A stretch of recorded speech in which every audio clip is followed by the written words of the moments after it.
Dindigul Thalappakatti versus Anjappar. Quantity wise, taste wise, price wise, piece wise யார் பெஸ்ட்னு பார்க்கலாமா? ஃபர்ஸ்ட் திண்டுக்கல் தலப்பாக்கட்டி. இதோட சிக்கன் பிரியாணி பிரைஸ் வந்து 336 ரூபாய். ஒரு பிரியாணி, ஒரு ரைத்தா, ஒரு கத்திரிக்காய், no bread halwa.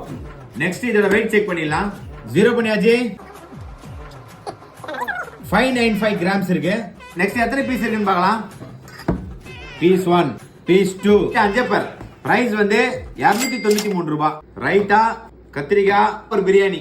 Next weight check பண்ணிடலாம். 0 பண்ணியாச்சு. 580 கிராம்ஸ் இருக்கு. குவாண்டிட்டி வைஸ் தலப்பாக்கட்டி தான் வின்னர். எத்தனை பீஸ் இருக்குன்னு பார்க்கலாம். Piece 1, piece 2. இதுலயும் 2 பீஸ் தான் இருக்கு. டேஸ்ட் செக் பண்ண போறோம். அதுக்கு எங்க ஜட்ஜ் வந்திருக்காங்க. இது அஞ்சப்பர், தலப்பாக்கட்டி. ஓகே தான். நெக்ஸ்ட் தலப்பாக்கட்டி. இது நல்லா இருக்கா, இது நல்லா இருக்கா? இதான் நல்லா இருக்கா? என் பொண்ணுக்கு அஞ்சப்பர் தான் பிடிச்சிருக்கு. டேஸ்ட் வைஸ் என்ன பொறுத்த வரைக்கும் தலப்பாக்கட்டி தான்.